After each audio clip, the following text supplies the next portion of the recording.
Jai Jagannath and welcome back to OPSC OS Aspirant YouTube channel. This is Gagan and in this lecture we will discuss about all the important current affairs of 27th of January 2026. As you know that nowadays current affairs play a crucial role in competitive exams of both Odisha government and central government.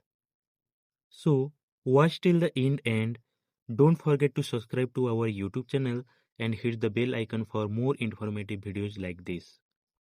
ଆଜିର ପ୍ରଥମ କ୍ୱେଶ୍ଚିନ୍ଟି ହେଉଛି 27 January is celebrated as which of the following international days.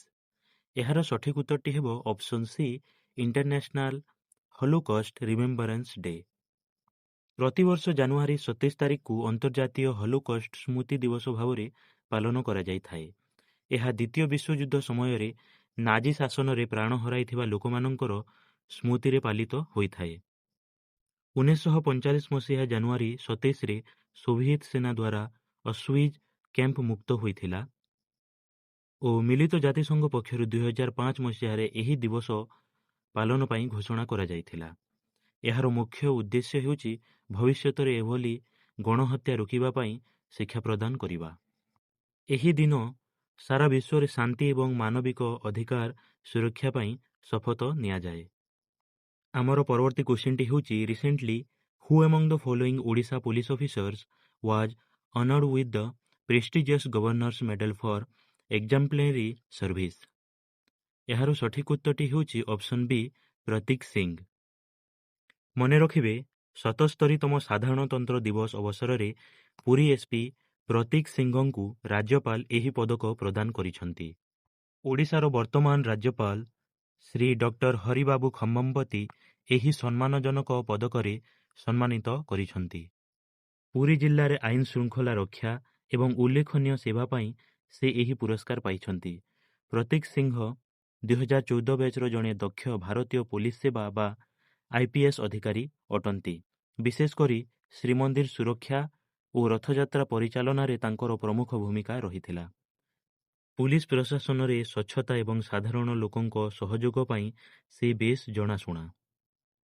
ଆମର ପରବର୍ତ୍ତୀ କ୍ୱେଶ୍ଚିନ୍ଟି ହେଉଛି India recently held foreign office consultations with which African nation to deepen strategic ties in defence and critical minerals. ଏହାର ସଠିକ୍ ଉତ୍ତରଟି ହେଉଛି ଅପସନ୍ ଏ ନାମ୍ବିଆ। ଭାରତ ଏବଂ Namibia ମଧ୍ୟରେ ପଞ୍ଚମ ବୈଦେଶିକ କାର୍ଯ୍ୟାଳୟ ପରାମର୍ଶ ବୈଠକ ଅନୁଷ୍ଠିତ ହୋଇଯାଇଛି। ଏହି ବୈଠକରେ ପ୍ରତିରକ୍ଷା ଏବଂ ମୂଲ୍ୟବାନ ଖଣିଜ ଦ୍ରବ୍ୟ କ୍ଷେତ୍ରରେ ସହଯୋଗ ପାଇଁ ଆଲୋଚନା କରାଯାଇଛି। ନାମ୍ବିଆ ୟୁରାନିୟମ୍ ଏବଂ ଅନ୍ୟାନ୍ୟ ଗୁରୁତ୍ୱପୂର୍ଣ୍ଣ ଖଣିଜ ସମ୍ପଦରେ ପରିପୂର୍ଣ୍ଣ।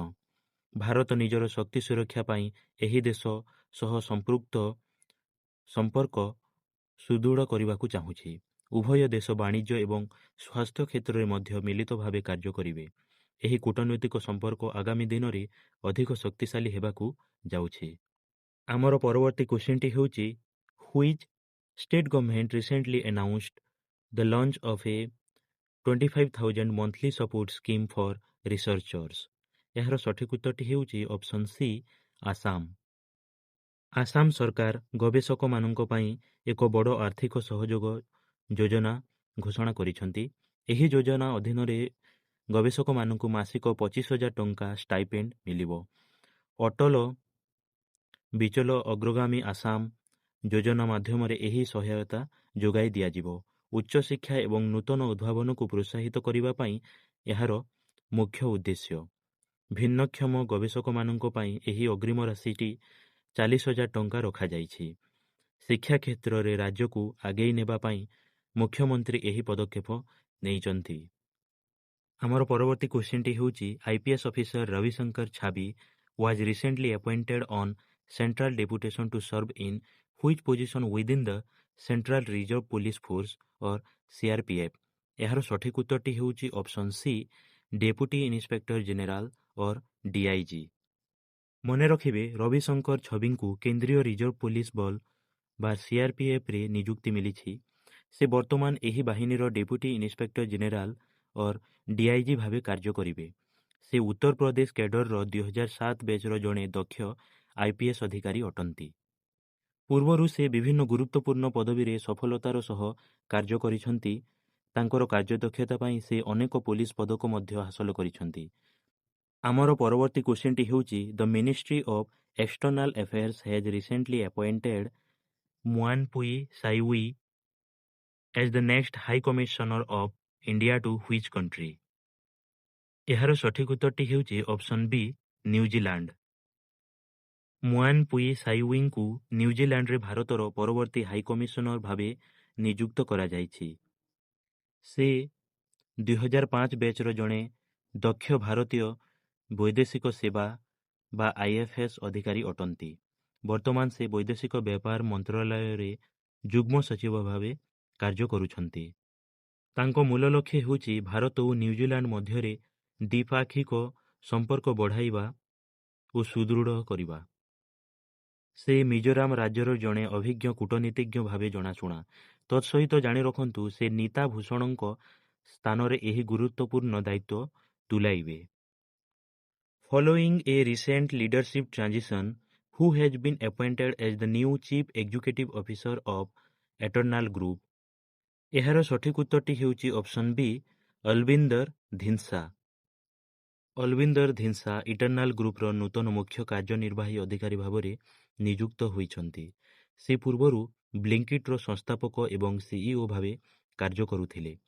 ଇଟର୍ନାଲ ଗ୍ରୁପ ହେଉଛି ଜୋମାଟୋ ଏବଂ ବ୍ଲିଙ୍କିଟ୍ ଭଳି କମ୍ପାନୀର ମୂଳ ସଂସ୍ଥା। ତାଙ୍କ ନେତୃତ୍ୱରେ କମ୍ପାନୀ କ୍ୱିକ୍ କମର୍ସ କ୍ଷେତ୍ରରେ ଅଧିକ ଉନ୍ନତି କରିବାକୁ ଲକ୍ଷ୍ୟ ରଖିଛି। ସେ ଜଣେ IIT ଡେଲି ଗ୍ରାଜୁଏଟ୍ ଏବଂ ଜଣେ ସଫଳ ଉଦ୍ୟୋଗୀ। ଦୀପିନ୍ଦର ଗୋଏଲଙ୍କ ପରେ ସେ ଏହି ବଡ଼ ଦାୟିତ୍ୱ ଗ୍ରହଣ କରିବାକୁ ଯାଉଛନ୍ତି। ଆମର ପରବର୍ତ୍ତୀ କ୍ୱେଶ୍ଚିନ୍ଟି ହେଉଛି in a first of its kind initiative in the state, Punjab's inaugural duck sanctuary was recently opened as a pilot project in which city? ଏହାର ସଠିକ ଉତ୍ତରଟି ହେଉଛି ଅପସନ୍ ବି ଲୁଧିଆନା। ପଞ୍ଜାବର ପ୍ରଥମ କୁକୁର ଅଭୟାରଣ୍ୟ ଲୁଧିଆନା ସହରରେ ଉଦ୍ଘାଟିତ ହୋଇଛି। ଏହା ବୁଲା କୁକୁରମାନଙ୍କୁ ଆଶ୍ରୟ ଓ ସୁରକ୍ଷା ପ୍ରଦାନ କରିବ ବୋଲି ଏକ ପାଇଲଟ ପ୍ରୋଜେକ୍ଟ ଘୋଷଣା କରାଯାଇଥିଲା। ସହରରେ କୁକୁର କାମୁଡ଼ା ଘଟଣା ହ୍ରାସ କରିବା ଏହି ପଦକ୍ଷେପର ଅନ୍ୟତମ ଲକ୍ଷ୍ୟ। ଏଠାରେ ପ୍ରାୟ 500 କୁକୁର ରହିବା ସହ ସେମାନଙ୍କ ଚିକିତ୍ସା ବ୍ୟବସ୍ଥା କରାଯାଇଛି। ସରକାର ଏଭଳି ଅଭୟାରଣ୍ୟ ରାଜ୍ୟର ଅନ୍ୟ ସହରରେ ମଧ୍ୟ ଖୋଲିବାକୁ ଯୋଜନା ରଖିଛନ୍ତି। ପଶୁ କଲ୍ୟାଣ ଦିଗରେ ଏହା ଏକ ମଡେଲ ଭାବେ କାମ କରିବ।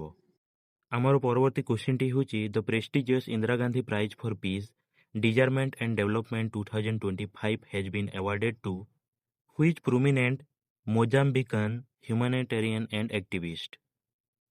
ସଠିକ ଉତ୍ତରଟି ହେଉଛି ଅପସନ୍ ବି ଗ୍ରାସା ମାସେଲ।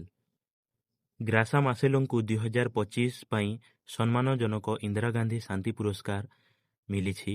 ସେ ଜଣେ ବିଶ୍ୱ ପ୍ରସିଦ୍ଧ ମାନବିକ ଅଧିକାର କର୍ମୀ ଏବଂ ସମାଜ ସଂସ୍କାରକ। ଶିକ୍ଷା ଓ ମହିଳା ସଶକ୍ତିକରଣ କ୍ଷେତ୍ରରେ ତାଙ୍କର ଅବଦାନ ଅତୁଳନୀୟ। ସେ ମୋଜାମ୍ବିକର ପୂର୍ବତନ ଶିକ୍ଷାମନ୍ତ୍ରୀ ଭାବେ କାର୍ଯ୍ୟ କରିଛନ୍ତି। ଦୁର୍ବଳ ଶ୍ରେଣୀର ଲୋକଙ୍କ ପାଇଁ ସେ ସାରା ଜୀବନ ସଂଗ୍ରାମ କରି ଆସୁଛନ୍ତି। ଶାନ୍ତି ଓ ପ୍ରଗତି ଦିଗରେ ତାଙ୍କର ନିଷ୍ଠା ପାଇଁ ତାଙ୍କୁ ଏହି ପୁରସ୍କାର ଦିଆଯାଇଛି। ଆମର ପରବର୍ତ୍ତୀ କ୍ୱେଶ୍ଚିନ୍ଟି ହେଉଛି the union cabinet recently extended the implementation of the Atal pension Yojana to ensure old age income security until which financial year? ଏହାର ସଠିକ ଉତ୍ତରଟି ହେଉଛି 2030ରୁ 2031 ମସିହା। କେନ୍ଦ୍ର କ୍ୟାବିନେଟ୍ ଅଟଲ ପେନ୍ସନ୍ ଯୋଜନାକୁ ଆଗାମୀ ବର୍ଷ ପାଇଁ ସମ୍ପ୍ରସାରଣ କରିଛନ୍ତି। ଏହି ଯୋଜନା ବର୍ତ୍ତମାନ 2030ରୁ 2031 ଆର୍ଥିକ ବର୍ଷ ପର୍ଯ୍ୟନ୍ତ ଜାରି ରହିବ। ଅସଂଗଠିତ କ୍ଷେତ୍ରର ଶ୍ରମିକମାନଙ୍କୁ ସାମାଜିକ ସୁରକ୍ଷା ଦେବା ଏହାର ମୂଳ ଲକ୍ଷ୍ୟ। ଏହି ଯୋଜନା ମାଧ୍ୟମରେ ବୃଦ୍ଧାବସ୍ଥାରେ ଏକ ନିଶ୍ଚିତ ମାସିକ ପେନ୍ସନ୍ ମିଳିଥାଏ। ସରକାର ଏଥିପାଇଁ ଆବଶ୍ୟକୀୟ ପାଣ୍ଠି ଓ ପ୍ରଚାର ପାଇଁ ଅନୁମୋଦନ ଦେଇଥାନ୍ତି। ଦେଶର କୋଟି କୋଟି ଗରିବ ଲୋକ ଏହାଦ୍ୱାରା ଉପକୃତ ହେଇ ଆସୁଛନ୍ତି। ପରବର୍ତ୍ତୀ କ୍ୱେଶ୍ଚିନ୍ଟି ହେଉଛି who is the acclaimed Indian Nobelist behind the 1935 masterpiece The Guide which was later adapted into an award-winning Bollywood film? ଏହାର ସଠିକ ଉତ୍ତରଟି ହେଉଛି ଅପସନ୍ ବି R.K. ନାରାୟଣ। ଆର୍ କେ ନାରାୟଣ ହେଉଛନ୍ତି ଭାରତର ଜଣେ ବିଶିଷ୍ଟ ଇଂରାଜୀ ସାହିତ୍ୟିକ।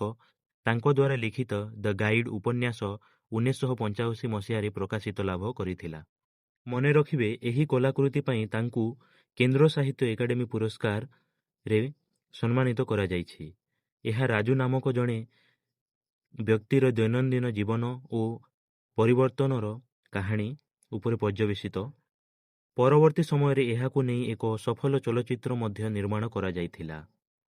ସେ କାଳ୍ପନିକ ସହର ମାଲଗୁଡ଼ିର ସ୍ରଷ୍ଟା ଭାବେ ବେଶ୍ ପରିଚିତ। ଷ୍ଟୁଡେଣ୍ଟସ୍, ତୁମମାନଙ୍କୁ ମନେଥିବ ମାଲଗୁଡ଼ି ଡେଜ୍ ନାମକ ଏକ ସିରିଏଲଟା ଆସୁଥିଲା। ତାହାର ସ୍ରଷ୍ଟା ହେଉଛନ୍ତି ଆର୍ କେ ନାରାୟଣ।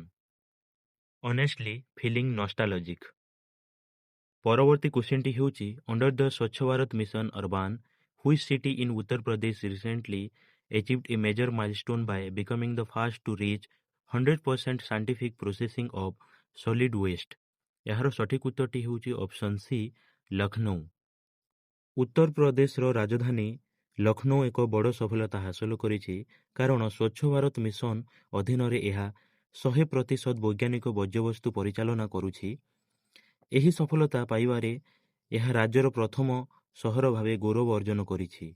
ସହରର ଅତ୍ୟାଧୁନିକ ପ୍ଲାଣ୍ଟରେ ଦୈନନ୍ଦିନ ହଜାର ହଜାର ଟନ୍ ବର୍ଜ୍ୟବସ୍ତୁ ପ୍ରକ୍ରିୟାକରଣ ହେଉଛି।